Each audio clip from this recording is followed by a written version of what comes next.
हजारों साल पहले हमारे ऋषि मुनि कहते थे कि स्त्रियों के बाल केवल सुंदरता का आभूषण नहीं बल्कि दिव्य शक्तियों का भंडार है। प्राचीन शास्त्रों में लिखा गया है कि हर स्त्री के केशों में ऐसी सूक्ष्म ऊर्जा प्रवाहित होती है जो उसके जीवन, उसके आकर्षण और उसकी आध्यात्मिक शक्ति को नियंत्रित करती है। शायद यही कारण है कि देवी देवताओं की मूर्तियों में सदा लंबे और आभामयी बालों का चित्रण मिलता है।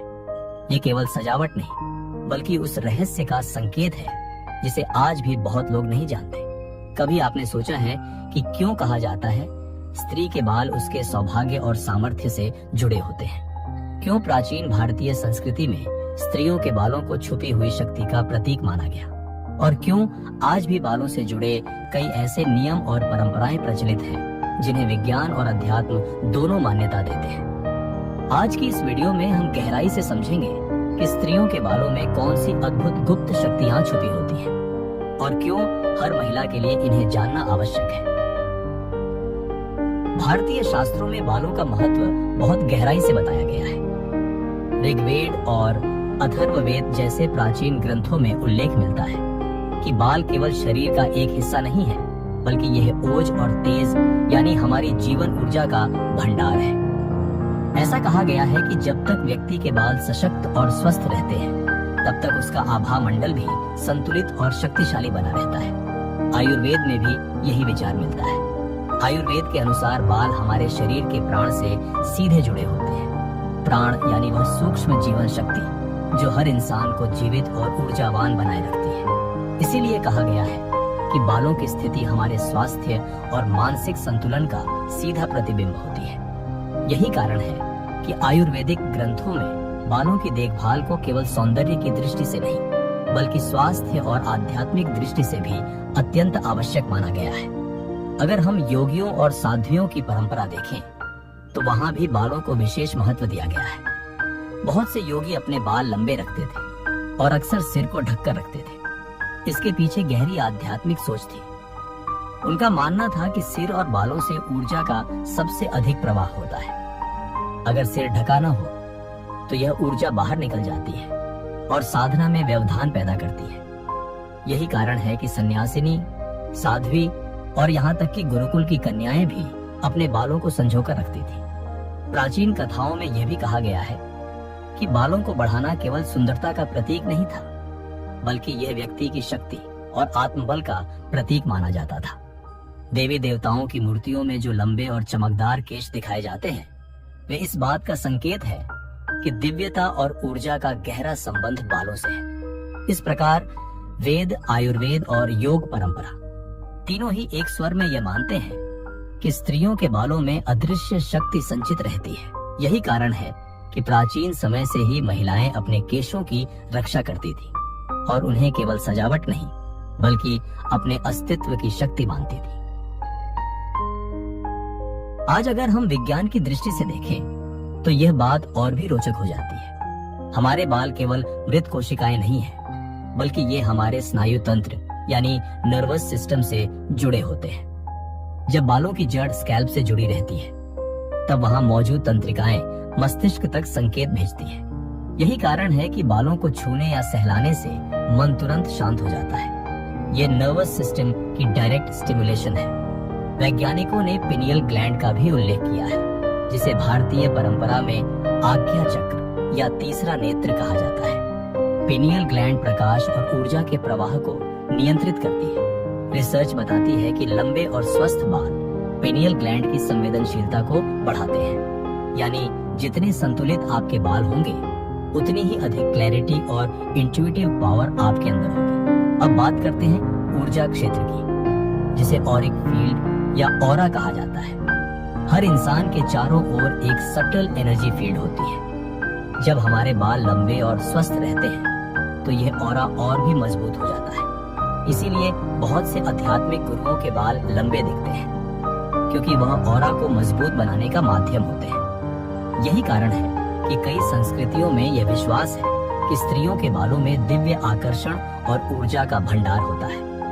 आधुनिक शोध यह भी बताती है कि हमारे बाल शरीर की इलेक्ट्रोमैग्नेटिक एनर्जी को बैलेंस करने में मदद करते हैं। बाल एक तरह से एंटेना का काम करते हैं। जो बाहर से आने वाले सूक्ष्म संकेतों को पकड़ते हैं और उन्हें शरीर तक पहुंचाते हैं। इसी वजह से जब हम अपने बालों को ढकते हैं या बांधते हैं तो हमें भीतर एक सुरक्षा का अनुभव होता है, और जब बाल खुले रहते हैं तो व्यक्ति को बाहरी ऊर्जा आसानी से प्रभावित करती है। इसलिए विज्ञान भी इस बात की पुष्टि करता है कि बालों और ऊर्जा के बीच गहरा संबंध है।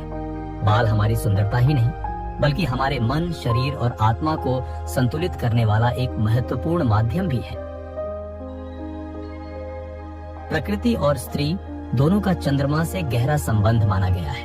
अगर ध्यान से देखें तो स्त्रियों का मासिक चक्र लगभग 28 दिनों का होता है और चंद्रमा का चक्र भी लगभग 28 दिनों में पूरा होता है।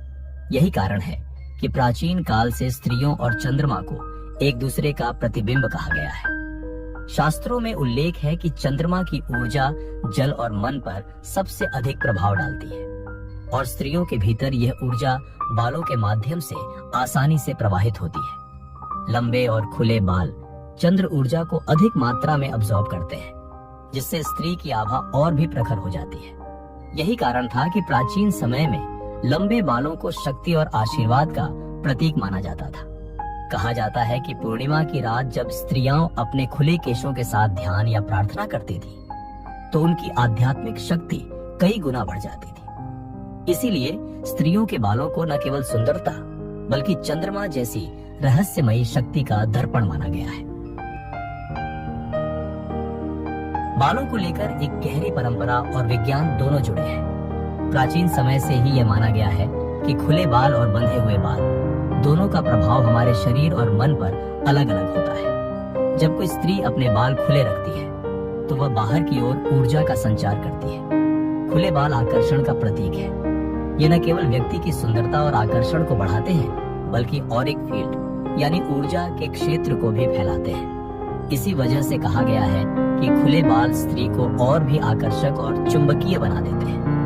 शायद यही कारण है कि बहुत सी परंपराओं में त्योहार, नृत्य और उत्सव के समय स्त्रियां खुले बाल रखती थी ताकि उनकी ऊर्जा का विस्तार हो और आसपास सकारात्मक वातावरण बने। लेकिन दूसरी ओर जब बाल बांध दिए जाते हैं तो ऊर्जा भीतर की ओर केंद्रित हो जाती है। बंधे हुए बाल ऊर्जा के संरक्षण का माध्यम बनते हैं। यही कारण है कि आर्षि मुनि, साध्वी और योगिनी अपने बाल बांधकर साधना करते थे। उनका मानना था कि अगर बाल खुले होंगे तो ध्यान के समय ऊर्जा चारों ओर फैल जाएगी और मन एकाग्र नहीं होगा, जबकि जब बाल बंधे रहते हैं तो ऊर्जा भीतर ही रहती है और साधना गहरी हो जाती है। आधुनिक दृष्टि से भी देखें तो यह बात सही लगती है। खुले बाल वातावरण की ऊर्जा को जल्दी जल्दी अब्सॉर्ब करते हैं, जिससे व्यक्ति सामाजिक माहौल और भावनाओं से आसानी से जुड़ जाता है, जबकि बंधे हुए बाल व्यक्ति को भीतर से सुरक्षित और स्थिर बनाए रखते हैं। यही कारण है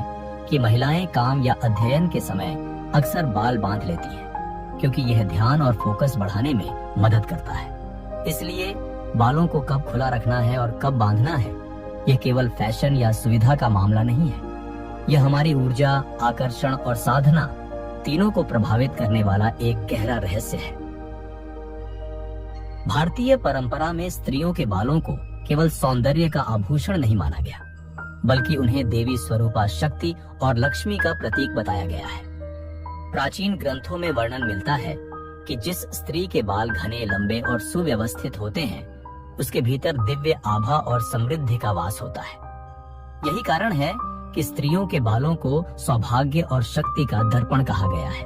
यह भी कहा गया है कि जब कोई स्त्री अपने बालों की देखभाल करती है, तेल लगाती है, उन्हें संवारे रखती है, तो उसका ऊर्जा क्षेत्र स्वतः ही बढ़ जाता है, यानी उसकी ऑरा और भी चमकदार हो जाती है। इस ऊर्जा का प्रभाव न केवल उस स्त्री पर बल्कि उसके परिवार और आसपास के वातावरण पर भी पड़ता है।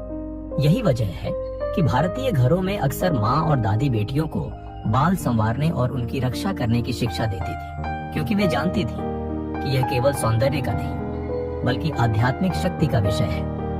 विवाह संस्कार की परंपराओं में भी स्त्रियों के बालों का विशेष महत्व है। जब दुल्हन के बालों को सजाया जाता है, फूलों और आभूषणों से अलंकृत किया जाता है, तो उसके पीछे केवल सजावट का भाव नहीं होता। इसका अर्थ ये होता है कि अब वह स्त्री अपने भीतर संचित दिव्य स्त्रैण ऊर्जा को परिवार और समाज में प्रवाहित करने जा रही है। बालों का श्रृंगार उस ऊर्जा को सक्रिय करने और नए जीवन के लिए आशीर्वाद पाने का प्रतीक माना गया है। इस प्रकार स्त्रियों के बाल सीधे सीधे उनकी स्त्रैण शक्ति, समृद्धि और आभा से जुड़े हैं। यही कारण है कि शास्त्रों में कहा गया है, नारी केशे शक्ति, यानी स्त्री के केशों में ही